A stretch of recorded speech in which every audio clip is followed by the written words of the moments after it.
to Quick Speak English. I'm so happy you're here today.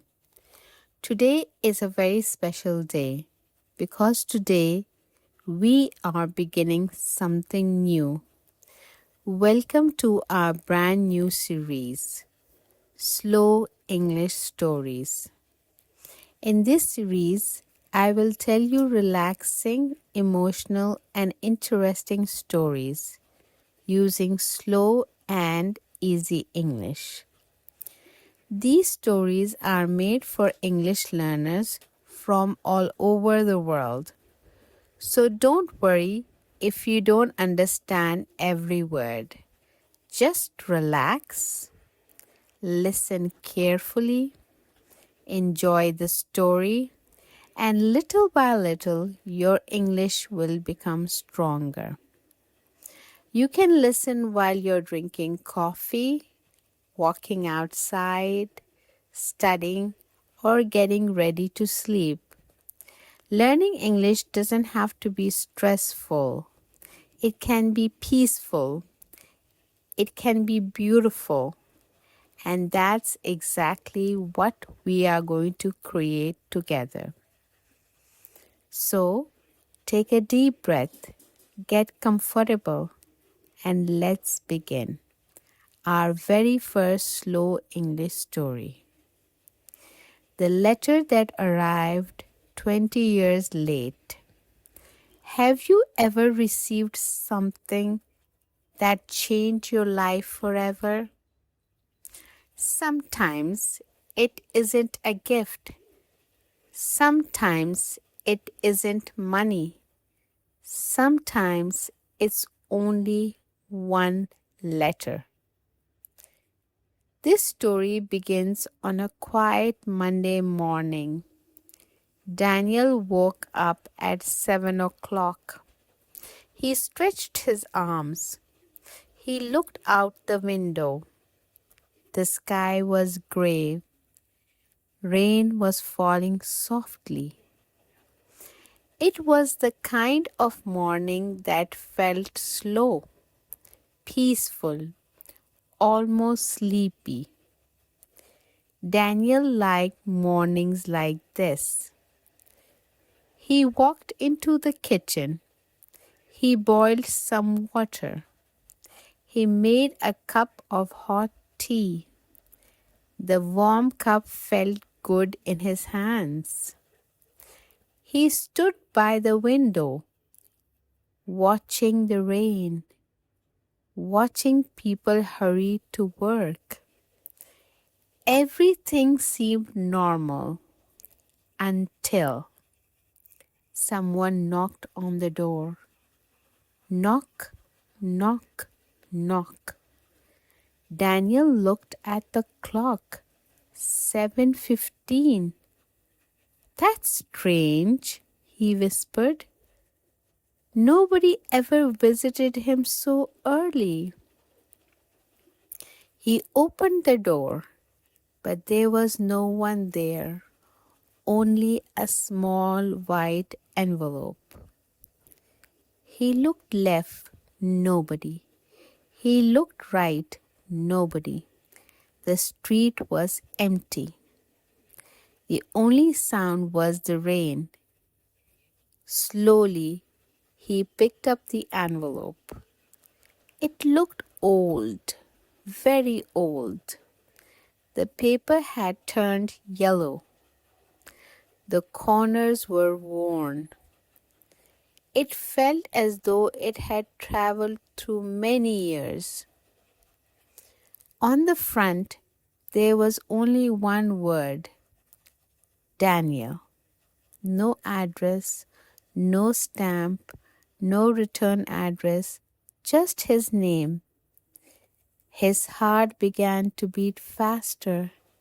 He closed the door, sat down at the kitchen table, and stared at the envelope. For a long time, he didn't open it. Something felt different, almost as if the letter had been waiting for him. Finally, He took a deep breath and opened it.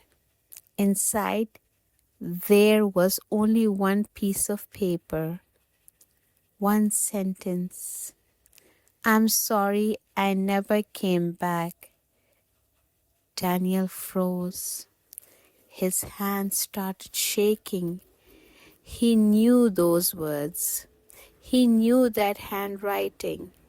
He hadn't seen it for 20 years. It belonged to one person, his best friend Michael. 20 years earlier, Daniel and Michael were 17 years old. They were inseparable. Every afternoon, they played football. They rode their bicycle through the town. They dreamed about traveling the world. They laughed until sunset. And before going home, they always sat under one big oak tree. One afternoon, Michael smiled and said, "Promise me something." Daniel laughed. "What?" "No matter what happens, we'll always be friends." Daniel smiled. "I promise." The two boys shook hands. They believed nothing would ever separate them. But sometimes life has different plans. The next week, Michael disappeared. No goodbye, no phone call, no message, nothing. Daniel searched everywhere. He asked his teachers, neighbors, friends. No one knew. Weeks became months. Months became years. Little by little, Daniel stopped asking questions. But deep inside, one question never disappeared. Why? Daniel looked inside the envelope once more. There was something else, a small brass key, old, heavy, cold. He turned it over in his hand. There were no numbers, no name, nothing. Then he noticed tiny writing on the back of the envelope. It was so small he almost missed it. It said, "Old Train Station, Locker 27. Daniel didn't finish his tea. He grabbed his coat, locked the front door, and hurried through the rain. The old train station looked almost the same clock, the same benches, the same smell of coffee. People rushed past him, but Daniel saw only one thing, Locker 27. Finally, he found it. Hidden in a quiet corner, covered in dust, he held his breath. Slowly, he placed the key into the lock. Click! The door opened. Inside, there was a small wooden box. Nothing else. Daniel carried it to a nearby bench. His hands were shaking. He opened the box. Inside, there was an old photograph. Two teenage boys laughing, holding their bicycles. Daniel smiled through tears. It was him and Michael. Under the photograph, there was one final letter.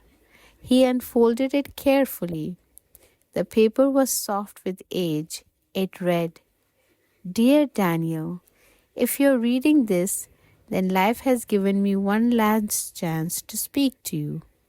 I want to say goodbye, but I was afraid. I became very sick. My family had to leave suddenly. I didn't want you to remember me in a hospital bed. I wanted you to remember the boy who laughed beside you every afternoon, the boy who believed life was full of adventure. I thought I would come back. I really believed I would. But life had other plans. If you ever think about me, don't remember the day I disappeared. Remember the sunny afternoons. Remember our bicycle rides. Remember your dreams. Thank you for being the best friend I never had. I'm sorry, your friend Michael. Daniel couldn't speak. He simply sat there, watching people come and go, watching trains arrive, watching strangers hug their families. For 20 years, his heart had carried one heavy question. Now it finally had an answer. As he walked home, the rain stopped. The clouds slowly opened. The evening sky turned golden. Daniel looked up, smiled, and whispered, "Goodbye, my friend." For the first time in 20 years, the word goodbye didn't hurt anymore. It felt like peace. Thank you so much for listening to the very first episode of Slow English Story here on Quick Speak English. I hope you enjoyed this story. Remember, you don't have to understand every word. The more you listen, the more natural English will become. If you liked today's story, please subscribe to Quick Speak English and join me for our next Slow English story. Before you go, I have a question for you. If you found an old letter with your name on it, would you open it? Why or why not? Write your answers in the comments. Even one sentence in English is enough. I'd love to read it. Until our next story, take care of yourself, keep listening, keep learning, and remember, every story makes your English a little stronger. Goodbye, my friend.